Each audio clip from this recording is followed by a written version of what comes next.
Hello friends, welcome to aviation knowledge world YouTube channel. आज के video में मैं आप लोगों के साथ मेरा एक्सपीरियंस शेयर करने वाला हूँ of working in both the departments, that is line maintenance department and base maintenance department. और इसी के साथ साथ हम इन दोनों टाइप्स ऑफ मेंटेनेंस के बारे में थोड़ा डिटेल में इंफॉर्मेशन भी लेंगे और देखेंगे कि एक्चुअल में कैसे काम किया जाता है लाइन मेंटेनेंस में as well as base maintenance में। ये दोनों टॉपिक्स के बारे में इंफॉर्मेशन पूरी तरह से जानने के लिए आपको बस एक ही चीज़ करनी है, इस वीडियो को पूरा देखो। Let's actually begin with the video. सबसे पहले हम बात करेंगे लाइन मेंटेनेंस के बारे में। लाइन मेंटेनेंस का जो डिटेल्ड डेफिनेशन है वो आपको काफ़ी सारे बुक्स में मिल जाएगा।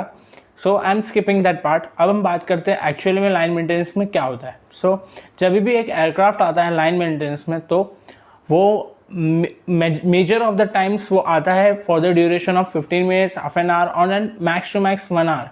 उसके बाद वो फ्लाइट वापस इन एयर जाने वाली होती है या फिर अपने जर्नी के लिए निकलने वाली होती है। लाइन मेंटेनेंस में जो भी काम होता है वो काफ़ी क्विक काम होता है और within that limited span of time ही आपको जो भी काम या फिर जो भी डिफेक्ट या फिर जो भी आपको रिपेयर करना, जो भी आपको रिप्लेस करना होता है वो करना होता है। मैंने रिपेयर वर्ड इसलिए नहीं बोला क्योंकि लाइन मेंटेनेंस में जो हमारा मेजर फोकस होता है वो रिप्लेसमेंट पे होता है अगर कोई चीज़ ख़राब हो जाती है। इसके पीछे का रीज़न ये है कि हमारे पास लाइन मेंटेनेंस में ज़्यादा टाइम नहीं होता है। हम लोग से जितना ज़्यादा बन पड़े, हम लोग कोई भी अगर कंपोनेंट ख़राब होता है जो कि रिप्लेसेबल नहीं है, उसे हम रिप्लेस कर देते हैं। और कोई यूनिट्स होते हैं या फिर कंपोनेंट्स होते हैं जिन्हें हम LRUs कहते हैं, लाइन रिप्लेसमेंट यूनिट्स, अगर वो भी ख़राब हो तो हम उन्हें रिप्लेस कर देते हैं। लाइन मेंटेनेंस में और अगर कोई छोटे मोटे डिफेक्ट्स है जो कि रिपेयर की रीपेंट किए जा सकते हैं या फिर उन्हें फिर से ठीक किया जा सकता है, उन्हें हम ट्रबल शूट कर देते हैं और उस एयरक्राफ्ट को रेडी कर देते हैं उनके जर्नी के लिए। नेक्स्ट बात, जो लाइन मेंटेनेंस में काम होता है उसमें कोई स्पेशलाइज्ड टूल्स या इक्विपमेंट्स की ज़रूरत नहीं पड़ती है, बट एक जैकेट जो कि लाइफ सेविंग जैकेट आप बोल सकते हैं वो काफ़ी ज़्यादा ज़रूरी है और मैं आपको बताता हूँ वो कौन सा जैकेट है। वो है ये जैकेट। लाइन मेंटेनेंस में काम करते वक्त आपको ये जैकेट पहने रखना है क्योंकि लाइन मेंटेनेंस में आप जब भी काम करोगे आप एक्चुअल ऑपरेटिंग एनवायरनमेंट में काम करते रहोगे। लाइन मेंटेनेंस में आपको ये जैकेट पहनना काफ़ी ज़्यादा ज़रूरी है और ये लाइफ सेविंग जैकेट है। जो भी आपके सीनियर्स हो गए या फिर इंजीनियर्स हो गए जो फील्ड में वर्क करते होंगे उन्हें इस जैकेट का इंपॉर्टेंस पूछेगा, वो ज़रूर इन डिटेल में बताएंगे। अब मैं बात करता हूँ लाइन मेंटेनेंस में क्या क्या प्रिकॉशंस लेना है आपको। लाइन मेंटेनेंस में आपको ये प्रिकॉशन लेना है कि आपको कोई भी चीज़ खुद से ऑपरेट नहीं करनी है जब भी आप ट्रेनिंग पीरियड में हो। जब भी आप किसी कंपोनेंट पे काम करने जाओगे या फिर किसी कोई टूल्स लेके आप जाओगे एयरक्राफ्ट के अंदर, तो मेक श्योर कीजिए कि आप किसी इंजीनियर के साथ एकम्पनीड हो या फिर कोई सीनियर टेक्नीशियन हो आपके साथ। खुद से कभी मत जाइएगा लाइन मेंटेनेंस में कोई भी कंपोनेंट पे काम करने के लिए या फिर कोई भी अगर चीज़ ठीक नहीं हो पा रही है, भले आपको आता रहेगा फिर भी आप अवॉइड कीजिए जाने का। लाइन मेंटेनेंस में जो काम होता है वो काफ़ी क्विक काम होता है और जो मेजर चीज़ें या फिर मेजॉरिटी ऑफ द टास्क है वो रिप्लेसमेंट से ही हो जाता है। और लाइन मेंटेनेंस में जो लोग काम करते हैं उन्हें काफ़ी ज़्यादा एक्टिव रहना पड़ता है। लाइन मेंटेनेंस काफ़ी ज़्यादा हेक्टिव डिपार्टमेंट है, but on the other hand हमें बहुत सारी चीज़ें with in a short time में सीखने मिल जाती है क्योंकि वहाँ पर काम बहुत फटाफट किया जाता है। यही था लाइन मेंटेनेंस के बारे में। लाइन मेंटेनेंस में क्या क्या इंक्लूड किया जाता है। लाइन मेंटेनेंस में रूटीन्स चेक किए, जो रूटीन चेक होता है वो इंक्लूड किया जाता है। लाइन मेंटेनेंस में कोई कंपोनेंट या फिर LRU का रिप्लेसमेंट और जो छोटे मोटे रूटीन्स चेक होते हैं, विजुअल इंस्पेक्शन, ये सारी चीज़ें लाइन मेंटेनेंस में इंक्लूड की जाती है। अब मैं बात करता हूँ जो दूसरा डिपार्टमेंट है उसके बारे में। लाइन मेंटेनेंस में एक और पॉइंट है जो मैं आपको बेस मेंटेनेंस के एंड में बताऊँगा। अब मैं बात करता हूँ बेस मेंटेनेंस के बारे में। बेस मेंटेनेंस में ये जैकेट इतना ज़रूरी नहीं है, बट पहने रखे हो तो इट्स वेल एंड गुड। हम भी निकाल देते हैं। बेस मेंटेनेंस में जो काम होता है वो मेजर ऑफ द टाइम काफ़ी डिटेल काम होता है और काफ़ी इन डेप्थ जाके आपको काम करना पड़ता है या फिर छोटे छोटे पार्ट्स के ऊपर आपको काम करना पड़ता है। और जो बेस मेंटेनेंस होता है उसमें मेजर चेक्स किए जाते हैं जैसे कि C check and D check. C check and D check क्या होता है इस पर मैं एक डिटेल वीडियो जल्दी बनाऊँगा। बेस मेंटेनेंस पे आपके पास जो एक छूट होती है या फिर एक फ्रीडम होती है वो होती है टाइम की। सो बेस मेंटेनेंस में कोई टाइम लिमिट नहीं होता है कि आपको with in 15 minutes, half an our या हार वो एयरक्राफ्ट को रेडी करके आपको भेजना है। सो बेस मेंटेनेंस में काम थोड़ा ईजीली या फिर स्लोली भी किया जा सकता है, but on the other hand base maintenance में काफ़ी इन डेप्थ काम होता है। काफ़ी ऐसे छोटे छोटे स्पेसेस में जाके आपको काम करना पड़ता है जहाँ पर आपको अनकंफर्टेबल सा फील होता है और जहाँ पे पार्ट्स काफ़ी इजीली एसेसिबल नहीं होते। बेस मेंटेनेंस के लिए एक सबसे मेजर रिक्वायरमेंट है, वो है हैंगर। बेस मेंटेनेंस में specialised tools and equipments use होते हैं मेंटेनेंस करने के लिए, और बेस मेंटेनेंस में मेजर कंपोनेंट्स का जो रिप्लेसमेंट या फिर रिपेयर वो इंक्लूड किया जाता है। एयरक्राफ्ट का कोरोजन प्रिवेंशन जो होता है वो बेस मेंटेनेंस में किया जाता है। एयरक्राफ्ट का अगर कोई स्ट्रक्चरल वर्क है, जो मेजर स्ट्रक्चरल वर्क है, वो बेस मेंटेनेंस में इंक्लूड होता है।